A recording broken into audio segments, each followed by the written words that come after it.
আজকে আমি তোমাদেরকে বলবো যে গোলাপ জলকে মানে রোজ ওয়াটারকে আমরা কেমন কেমন করে ব্যবহার করতে পারি। দেখ, সবার প্রথমে আগে আমি বলি তোমরা গোলাপ জলকে অ্যাজ আ টোনার ব্যবহার করতে পারো। তোমার কাছে যদি গোলাপ জল থাকে এবং তুমি যদি আমারই মতো গোলাপ জলের প্রেমী হয়ে থাকো, তবে অবশ্যই তুমি কিন্তু গোলাপ জলকে নানান রকমভাবে ব্যবহার করতে পারবে। সেই বুদ্ধিগুলো অটোমেটিক্যালি আমার মাথায় চলে এসছে। প্রথমে আগে বলি যে গোলাপ জল দিয়ে তুমি টোনার কেমন করে বানাবে।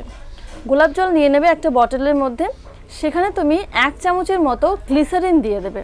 জানো গ্লিসারিনটা আমাদের স্কিনটাকে অনেক বেশি ময়শ্চারাইজ করে, এবং সেখানে তুমি চাইলে পরে 2 থেকে 3 ফোঁটা এসেনশিয়াল অয়েল অ্যাড করতে পারো। তাহলে পরে খুব সুন্দর একটা ফ্রেগরেন্স আসবে, আলাদা রকম একটা অনুভূতি আসবে, সেটাকে তুমি বানিয়েছো।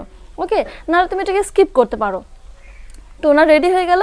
এবার এটাকে তুমি রোজ দিন অ্যাপ্লাই করবে তোমার ফেসের মধ্যে, কিন্তু বেশি করে বানানোর দরকার নেই। তুমি ছোট বোতলের মধ্যে বানাবে, যাতে করে 10 থেকে 15 দিন পর্যন্ত চলে। আমি আমার এই চ্যানেলের মধ্যে অনেকগুলো টোনার বানিয়ে দেখিয়েছি, ফেস ফ্রেশনার বানিয়ে দেখিয়েছি, তোমরা চাইলে ওই ভিডিওগুলো দেখতে পারো। তোমার স্কিনের মধ্যে যদি সানবার্ন র্যাশেস হয়ে যায়, তবে তুমি রোজ ওয়াটার দিয়ে সেটাকে সারাতে পারবে। সবার প্রথমে ছোট একটা বাটির মধ্যে তুলসী পাতা দিয়ে দেবে এবং সেই পাতাটাকে একটু বয়েল করে নেবে।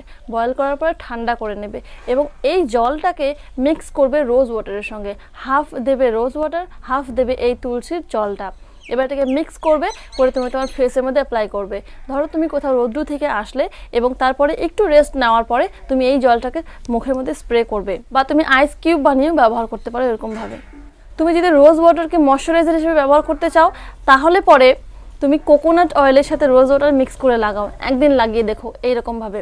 কোকোনাট অয়েল নিয়ে নেবে এবং তার সঙ্গে কয়েক ফোঁটা রোজ ওয়াটার নিয়ে নেবে। এটাকে মিক্স করবে, মিক্স করে ফেসের মধ্যে অ্যাপ্লাই করবে। তারপর দেখতে পারবে এটাকে তুমি কন্টিনিউয়াসলি রাত্রেবেলা যদি করো, তোমার পিম্পল তো ফেসের মধ্যে আসবেই না, উপরন্তু ফেসটা কিন্তু অনেক সুন্দর লাগবে দেখতে, অনেক বেশি ময়শ্চারাইজ লাগবে দেখতে ফেসটা। ক্লিনজার, এবার আমি ক্লিনজারের কথা বলি। আমি এই টপিকটা এর আগেও অনেকবার শেয়ার করেছি আমার ভিডিওর মধ্যে। তুমি যদি ফেসটাকে ডাবল ক্লিনিং করতে চাও, তবে আগে ফেস ওয়াশ দিয়ে ফেসটাকে ওয়াশ করে আসবে, তারপরে ফেসের মধ্যে অ্যালোভেরা জেল লাগাবে। ওকে, অ্যালোভেরা জেল লাগিয়ে নেওয়ার 20 মিনিট পরে তুমি এই অ্যালোভেরা জেলটাকে ফেস থেকে রিমুভ করবে রোজ ওয়াটার দিয়ে। এবারে তুমি তোমার ফেসটার মধ্যে 2 বারের মতন রোজ ওয়াটার স্প্রে করবে। তারপরে দেখবে তোমার ফেসটা কতটা বেশি ক্লিন এবং কতটা বেশি হাইড্রেটেড। একবার করে দেখো বাড়িতেই।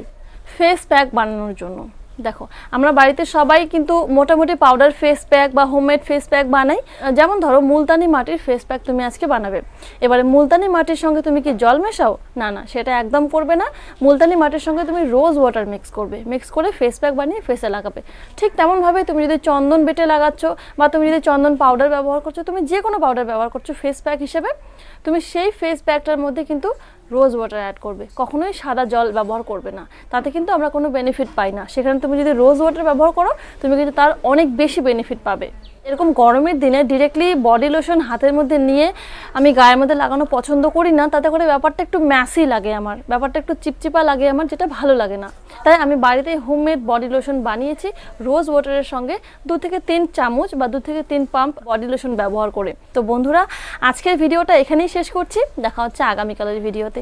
ততক্ষণের জন্য ভালো থাকবেন, সুস্থ থাকবেন। নমস্কার।